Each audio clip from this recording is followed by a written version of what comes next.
Over 54,000 people die in premature deaths every year due to air pollution in Delhi. Presently, 20 million residents of New Delhi are breathing smog. In some areas, levels of pollution are nearly 100 times the maximum recommended by the World Health Organization. A 23-year-old student, Rutba, a chronic sufferer of bronchitis, narrates her story. Winter start, तो फिर actually what happens winters के time पे कि जैसे weather change होता है सबको जुकाम वगैरह होता ही रहता है, like cold वगैरह होता रहता है.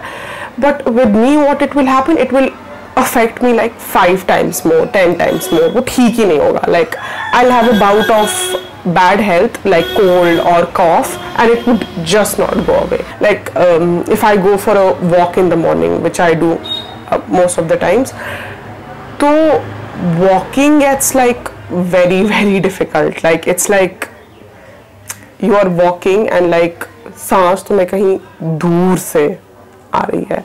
Delhi में the doctors are super expensive. My friends to call Holy Family my second home because I have to keep going there, keep having checkups, keep upping the inhaler, keep mixing up meds, and it just makes my life like 10 times difficult. According to a BBC report, smoking Delhi's air is the equivalent of smoking up to 26 cigarettes per day. Dr. Vijay Thakur will explain to us how living and breathing Delhi's air causes afflictions like asthma, chronic bronchitis, heart attacks, strokes, and lung cancer.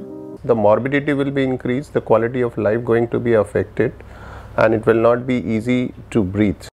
New Delhi is the world's most polluted capital once again. Every winter, the city is blanketed in thick smog as cold, heavy air traps dust and pollution. When our forensic expert do the postmortem, and when we see the lungs in the metro cities, the postmortem and all, it's not a pink lung, they are all very black lung, worse than the lung which you see after smoking. This smog will last for days as the Delhi government plans more emergency measures. But without major changes, millions of people living in New Delhi will have little choice but to adapt to what is increasingly becoming a new normal. When we are inhaling PM10 in the air, so PM10 stays up to the lungs. But then what happens is when we start inhaling more of air and PM2, the smaller particles, which is PM2.5 also gets inhaled, it goes to the lungs and then it tends to mixes with the bloodstream. So it's indirectly like directly impacting the whole body and all the organs in the body. In Delhi, there are different kinds of pollution such as vehicles, industries, construction dust, road dust, garbage burning.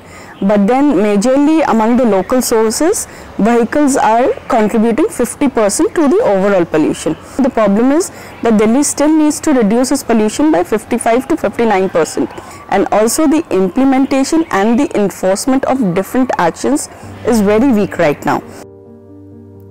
Unless conditions like the crop stubble burning ban are actually enforced, these air pollution spikes will happen every year in October and November, making the city's hazardous pollution even worse and putting the lives of millions at risk.